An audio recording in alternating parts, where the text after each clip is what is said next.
Amanhã, dia 18 de maio, é o Dia Nacional de Combate ao Abuso e à Exploração Sexual de Crianças e Adolescentes. Uma data que chama a atenção para um tipo de violência recorrente no país. E, infelizmente, em Santa Catarina, esse panorama não é diferente. Confira agora a reportagem especial feita pelo Renan Mainer e pelo Fabiano Cruz, com a edição da Fabiana Gonçalves, está no Cidade. Que lembranças você guarda da infância? As brincadeiras, os amigos. O quão especial e mágico é ser uma criança. E como isso pode ser perigoso.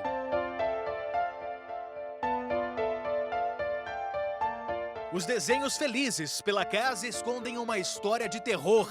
Na voz dessa mãe, o relato da filha. E eu falava para ele, sai, tu estás pesado. E ele pegou o chinelo e me bateu muito, mãe. Ele bateu no rosto, ele bateu nas pernas, ele bateu em tudo. E eu chorei. E ele me bateu muito, doeu muito, mãe, saiu sangue. A menina que narrou esta cena tem apenas 4 anos de idade. Laudos periciais confirmam que ela foi violentada. O suspeito é o próprio pai. A gente via muito isso. E eu nunca imaginei que isso fosse acontecer na minha família. A gente vê muita agressão física, agressão sexual. Então a gente sabe que realmente aconteceu. Santa Catarina registra mais de 10 casos por dia de violência sexual contra menores de idade. Aproximadamente 3.800 notificações por ano, segundo o diagnóstico do Conselho Estadual dos Direitos da Criança e do Adolescente. A região do Extremo Oeste é a que tem os piores índices. São 3,5 casos para cada grupo de 1.000 habitantes que são menores de idade. Infelizmente, o que a gente percebe é que a grandíssima maioria dos casos que chegam e aportam aos órgãos de controle é que envolve muito mais crianças e adolescentes em crimes de ordem contra a dignidade sexual do que propriamente pessoas adultas, mulheres ou homens que... Aquela situação que a gente costuma... uma mulher passando na rua atacada por um estranho, né? O cenário é ainda pior. A taxa de reincidência para estes crimes varia entre 18% e 45%, segundo um estudo alemão publicado em 2008. Em muitos casos, a prisão por si só não é o bastante. Seria importante, sim, um trabalho de identificação daqueles casos em que esse foi um ato isolado, e às vezes de momento, de ocasião, ou daquela pessoa que tem uma tendência nesse sentido, porque claramente, se ela tem essa tendência, e se isso não for de algum modo acompanhado, tratado e observado, vai acontecer novamente. É o que defende essa psicóloga. Identificar cada perfil é, acima de tudo, uma forma de se garantir que novos estupros não sejam cometidos no futuro pelos mesmos condenados. O que a gente indicaria, assim? Que essas pessoas tivessem como um cumprimento, né, da penalidade um tratamento psicológico adequado e específico, digamos assim, né? Porque se tu não agir no sentido do que levou essa pessoa para abusar, a gente vai estar só trabalhando a curto prazo, que eu vou dizer, sem resolver, né? Uma solução pontual para aquele tempo que a pessoa está presa, mas efetivamente não age na causa. O estupro de vulnerável tem pena mínima de 8 anos de reclusão, aumentada de 1 a 2/3 quando o crime é praticado por alguém que tenha relação de afeto com a vítima, um familiar, vizinho ou amigo. Estes, estatisticamente, representam a maioria dos casos. Quando se trata de violência sexual com menores de idade, o perigo realmente mora ao lado. Foi o que aconteceu com esta família. A mãe ficou em choque ao descobrir a violência. Descobri porque minha filha se abriu com a professora no colégio e a professora me chamou e falou tudo o que estava acontecendo, que ela tinha sido ameaçada e que o meu patrão tinha abusado da minha filha. Tudo começou quando a garota tinha apenas 12 anos de idade. Os toques aparentemente inocentes progrediram pouco a pouco até chegar à violência total.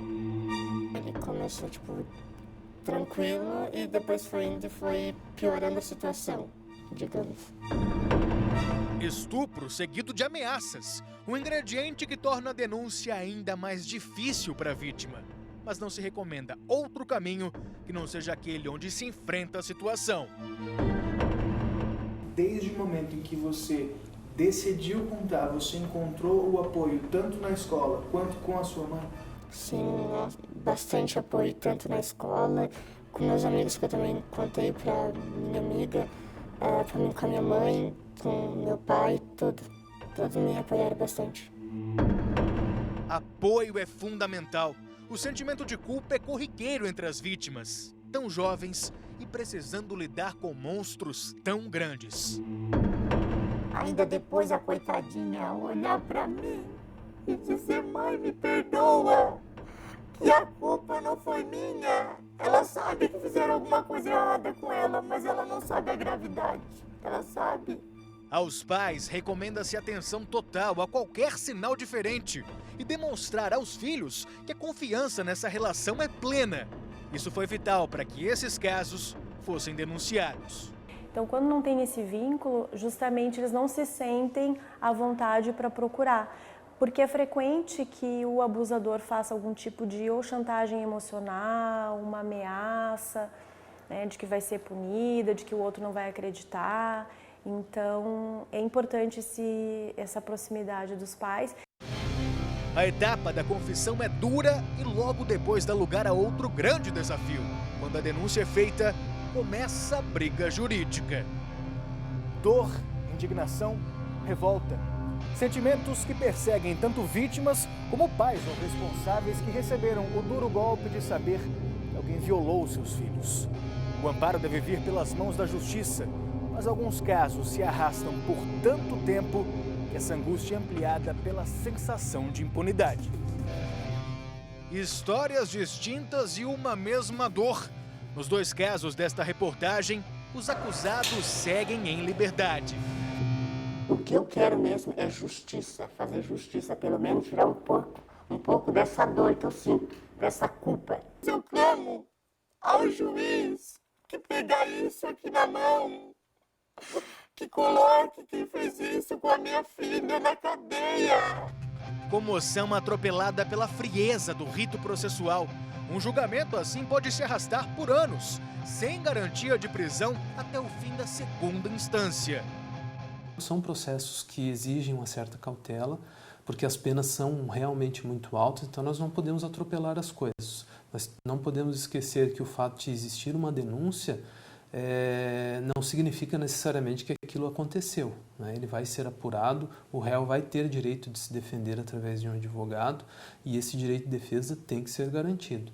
Justamente porque em muitas situações, ou em algumas situações, não em muitas, né? Em algumas situações às vezes se identifica também a existência de denúncias falsas. Eu acredito que a legislação, da forma como ela está hoje, sobretudo pelo patamar das penas, são penas bastante altas em comparação com os demais crimes do Código Penal e de toda a legislação, são bastante altas. Então, talvez o que seria melhor é dificultar um pouco mais os benefícios posteriores.